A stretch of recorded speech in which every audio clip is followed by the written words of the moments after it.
Saya pun tanya kepada pihak penganjur, nya tu balik pada mana?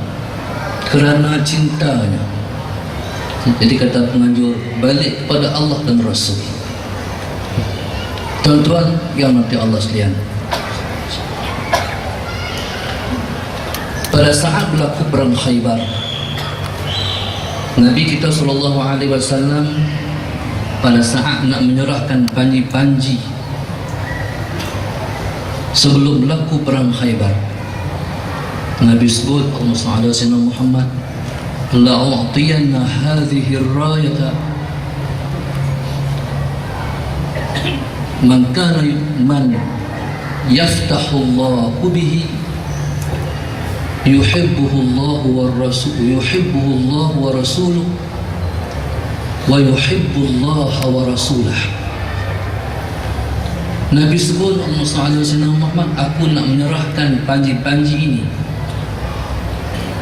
kepada satu orang, Allahumma salli ala sayyidina Muhammad, yang dengannya Allah akan kurniakan kemenangan,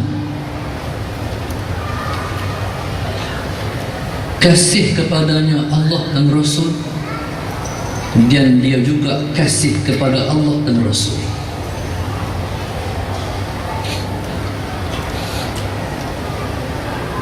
Pada ketika itu, pada malam itu, Sayyidina Muhammad, para sahabat Nabi radhiyallahu ta'ala anhum ajma'in bercakap-cakap, siapa agaknya yang akan diberi panji-panji oleh Rasulullah sallallahu alaihi wasallam. Dan para sahabat Nabi radhiyallahu ta'ala anhum ajma'in bercerita, setiap orang bercerita bahawa dialah yang akan diberi panji-panji oleh Nabi kita Muhammad sallallahu alaihi wasallam.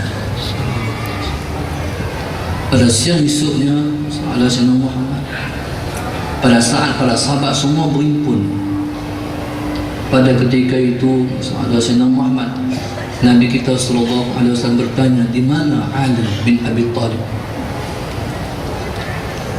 Maka diberitahu oleh para sahabat, Sayyidina Ali karamallahu wajah sakit mata ya Rasulullah.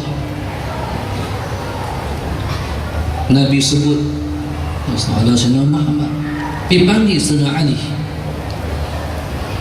Bila datang Sayyidina Ali karamallahu wajah, Sayyidina Muhammad, sungguh Sayyidina Ali sakit mata. Dan Nabi kita sallallahu alaihi wasallam meludah ke mata Sayyidina Ali karamallahu wajah, dan segera sembuh sakit mata Sayyidina Ali karamallahu wajhah. Sayyidina Muhammad, tuan-tuan, dan diberilah panji-panji itu kepada Sayyidina Ali karamallahu wajhah, sehingga menanglah tentera Islam dalam perang Khaybar, yang pada hari ini Yahudi cukup takut dengan slogan Khaybar Khaybar ya Yahud, Jaish Muhammad sawfa ya'ud. Khaybar, Khaybar wahai Yahudi, tentera Muhammad akan kembali. Di situ para ulama membahaskan apa yang dimaksudkan Allah, apa yang dimaksudkan dengan Sayyidina Muhammad, hamba kasih kepada Allah dan Rasul, dan apa makna Allah kasih kepada hamba. Tuan-tuan yang mati Allah sekalian, Sayyidina Muhammad, yang dimaksud dengan Allah kasih kepada hamba, maknanya ialah Sayyidina Muhammad taufiquhu limardatihi wa inabatihi. Maknanya ialah Sayyidina Tuhan taufikkan si hamba untuk sentiasa berada di atas keredaannya, dan Tuhan taufikkan hamba untuk sentiasa boleh kembali kepada Allah. Tuan-tuan, itulah yang dimaksud dengan Allah kasih kepada hamba. Tuan-tuan, mari kita merenung pada malam ini, Sayyidina Muhammad, adakah kita termasuk di kalangan orang yang Sayyidina Muhammad selalu berada di atas perkara yang diredai Allah, dan pada saat kita berdosa, Sayyidina Muhammad, adakah dengan mudah kita balik kepada Allah? Tuan-tuan, Yang dirahmati Allah sekalian, itulah makna Allah kasih pada kita. Satu masa Nabi kita SAW ditanya oleh para sahabat, wahai Rasulullah, boleh tak kami nak tahu ada tak di sana alamat seseorang itu penghuni syurga? Ada tak wahai Rasulullah satu pengecaman, satu alamat seseorang itu penghuni syurga? Nabi kata ada. Bila mana seseorang itu lebih condong kepada kebaikan dari condong kepada kejahatan. Tuan-tuan, mudah-mudahan kita semua adalah orang-orang yang dikasihi oleh Allah. Amin. Maka demikian juga macam mana maksud kita kasih kepada Allah? Apa maksud kita kasih kepada Nabi SAW? Para ulama menyebut Sayyidina Muhammad, makna hamba kasih pada Allah dan Rasul ialah imtithal awamirihima wajtinabu nawahihima. Bila mana satu orang hamba Sayyidina Muhammad sentiasa menjunjung tinggi titah perintah Allah dan Rasul, maka demikian juga sentiasa menjauhkan segala yang dilarang oleh Allah dan Rasul. Tuan-tuan, dua-dua perkara itu masalah Sayyidina Muhammad ada pada kita. Kalau ada dua itu kepada kita, berarti apa? Kita kasih pada Allah, kita kasih kepada Rasulullah SAW. Tuan-tuan, masalah Sayyidina Muhammad, cinta kepada Allah adalah cinta yang maha tinggi. Seperti mana yang dibahaskan oleh Sahabul Fadilah Tun Syekh Rahmuddin tadi. Seperti mana kata beliau, Sayyidina Muhammad, kalau nak cakap tentang cinta, tidak ada tepian untuk bercakap tentang cinta kepada Allah. Pasal apa, tuan-tuan? Sebab cinta kepada Allah ni, kalau bahasa Kedahnya, tuan-tuan, saya tak tahu terjemah bahasa tuan-tuan, cinta yang tidak ada sud. Pasal apa? Sebab Tuhan tidak boleh ihatah. Kalau tuan-tuan nak kenal seseorang, tuan-tuan tak kenal seseorang, tuan-tuan hanya kenal nama dia. Bila kita dengar bahawa dia akan hadir ke majlis kita, kita pun hadir. Bila tengok dia, kita kata, oh, orangnya tinggi, badannya ragam, maknanya kita kenal habis. Tapi Tuhan, tuan-tuan, bila mana kita kenal dia, Sayyidina Muhammad, tidak ada sud. Tuan-tuan, maknanya seperti mana ahli dunia tidak pernah puas dengan dunia, maka demikian ahlullah tidak pernah puas dengan Allah. Tuan-tuan, maka sebab itulah masalah Sayyidina Muhammad, cinta yang sebenar seperti yang disebutkan oleh Tun Syekh Rahmuddin tadi, itulah cinta yang sebenar. Bukti, tuan-tuan, seperti Nabi kita SAW dalam peristiwa Al-Isra' wal Mi'raj, pada saat Nabi melihat 4 orang malaikat yang bernama Hamalatul Arsy, yang menanggung arsy Allah Subhanahu wa ta'ala. Waktu Nabi tengok malaikat Hamalatul Arsy menanggung arsy Allah Subhanahu wa ta'ala, dalam peristiwa Mi'raj, yang dilihat oleh Nabi kita SAW ialah malaikat yang sedang menanggung arsy itu, Sayyidina Muhammad. Tuan-tuan, apa yang Nabi lihat ialah mengalir air mata tanpa henti-henti daripada malaikat yang bernama Hamalatul Arsy. Para malaikat, tuan-tuan, subhanallah, Sayyidina Muhammad, pada saat mereka mengabdi diri kepada Allah Subhanahu wa ta'ala, yang rokok saja, yang sujud-sujud saja, yang qiyam-qiyam saja. Allah Subhanahu. Malaikat Arsy itu tuan-tuan, yang Nabi tengok menanggung arasy dalam keadaan menangis. Pun begitu mereka kata, wahai Tuhan kami, ma'arafnaka haqqa ma'rifatik, kami tak kenalmu sebenar-benar kenal. Pasal apa tuan-tuan?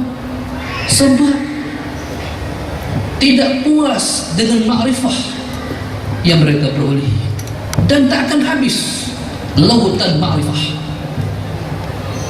hatta sesaat kita sampai di negeri yang kekal pada hari akhir nanti, tak akan habis lautan ma'rifatullah. Tuan-tuan, itulah yang dikatakan cinta kepada Allah Subhanahu wa ta'ala.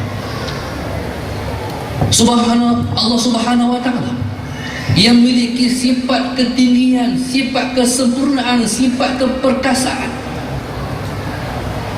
tapi yang tumbuh di hati hamba terhadap Tuhan yang memiliki sifat keperkasaan ialah cinta.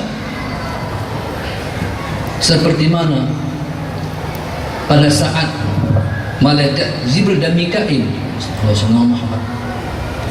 pada dalam suasana melihat iblis yang sebelum itu bernama Azazil, yang tidak mau tunduk kepada Nabi Allah Adam AS, tidak mau mengikut perintah Allah untuk sujud pada Nabi Allah Adam AS. Ketika itu Allah Sayyidina Muhammad berkatalah, pada ketika itu menangislah malaikat Jibril dan Mikail. Bila menangis malaikat Jibril, malaikat Mikail, kata Allah Subhanahu wa ta'ala, ma hadzal buka, ni teriak apa macam ni? Ni menangis apa macam ni? Ni teriak kenapa? Ni menangis kenapa? Baik, kata dua malaikat itu, kami tidak aman dari tipu daya. Kami menangis sebab kami tak tahu lagi macam mana keadaan kami selepas ini. Kata Allah, hakaza fakuna, macam inilah kena jadi. Tuan-tuan, kegerunan pada Allah menimbulkan rasa cinta. Subhanallah. Itulah yang dikatakan Allahumma salli ala sayyidina Muhammad. Kita melihat golongan Sufiyah, mereka sembahyang 2 rakaat, lepas beri salam bangun lagi beri salam, bangun lagi bertakbir, sembahyang lagi 2 rakaat, memberi salam, bangun lagi bertakbir, memberi salam lagi, sembahyang. Akhir tuan-tuan menangis. Mengapa menangis? Tidak puas bersembahyang. Itulah yang dikatakan cinta yang tidak ada tepian. Maka demikian cinta kepada Nabi kita Muhammad sallallahu alaihi wasallam. Kecintaan Nabi kita sallallahu alaihi wasallam kepada Sayyidina Muhammad, seperti mana Nabi sebut, man ahabbani kana ma'i fil jannah. Siapa yang cinta kepadaku, dia akan bersama-sama denganku dalam syurga. Tuan-tuan mati Allah sekalian, satu orang yang dicerita oleh Nabi kita sallallahu alaihi wasallam, pada saat berlaku kebangkitan semula pada hari kiamat, sebelum daripada itu, Sayyidina Aisyah radhiyallahu anha bertanya Nabi kita sallallahu alaihi wasallam, wahai Rasulullah, pada saat kami perlu pertolonganmu, syafaatmu, di mana kami akan mencarimu wahai Rasulullah? Rasulullah Muhammad, Nabi kata, di 3 tempat. Kamu cari aku di hadapan mizan. Kalau kamu tak jumpa aku di mizan, kamu cari aku di sirat. Kalau kamu tidak jumpa aku di sirat, temui aku di Kautsar. Tuan-tuan, pada saat Nabi kita sallallahu alaihi wasallam, Sayyidina Muhammad sedang melihat satu orang umatnya ditimbang amal kebajikan dan amal kejahatan. Tuan-tuan, tiba-tiba beratlah amal kejahatan umatnya, ringanlah amal kebaikan. Sallallahu Muhammad. Malaikat bila tengok keadaannya begitu rupa, sallallahu Muhammad, berat kejahatannya, ringan kebaikannya, langsung malaikat bawa dengan kasar orang ini ke neraka. Nabi kita SAW bila melihat keadaan macam ni, langsung Nabi kita menahan malaikat, jangan dibawa lagi dia ke neraka, aku nak berbicara dengan orang ini. Tapi kata malaikat, bukan itu yang diperintahkan kepada kami. Malaikat tetap untuk membawa orang ini ke neraka. Pada saat Nabi putus asa untuk menahan malaikat daripada bawa umatnya ke neraka, pada ketika itu tuan-tuan, sallallahu Muhammad, Nabi beralih kepada, Nabi menghadap wajahnya kepada Allah, arasy Allah Subhanahu wa taala. Nabi minta kepada Allah, Tuhanku, aku minta supaya aku dapat berbicara dengan umatku. Ketika itu Allah Subhanahu wa taala meminta malaikat berhenti mematuhi arahan Nabi kita sallallahu alaihi wasallam. Nabi kata, aku nak orang ini ditimbang lagi sekali. Maka ditimbanglah orang ini. Seperti biasa, seperti tadi, ringanlah amal kebaikannya, beratlah amal kejahatannya. Tuan-tuan, tiba-tiba Nabi kita sallallahu alaihi wasallam mengeluarkan sesuatu daripada poket bajunya, meletakkan di atas timbangan amal kebaikan.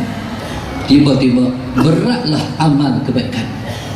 Bila berat amal kebaikan, sallallahu Muhammad, malaikat pun dengan lemah lembutnya, begitu mesranya, berbeza dengan tadi, membawa orang ini ke syurga. Tapi Nabi kata, aku nak cakap dengan orang itu saja, aku nak bicara dengan orang itu saja. Maka orang itu pun berdiri di hadapan Nabi kita sallallahu alaihi wasallam dan bertanya, man anta? Kamu siapa dia? Dia tak kenal Rasulullah sallallahu alaihi wasallam. Nabi kata, ana nabiyyuka Muhammad, aku nabimu Muhammad. Langsung dia menangis.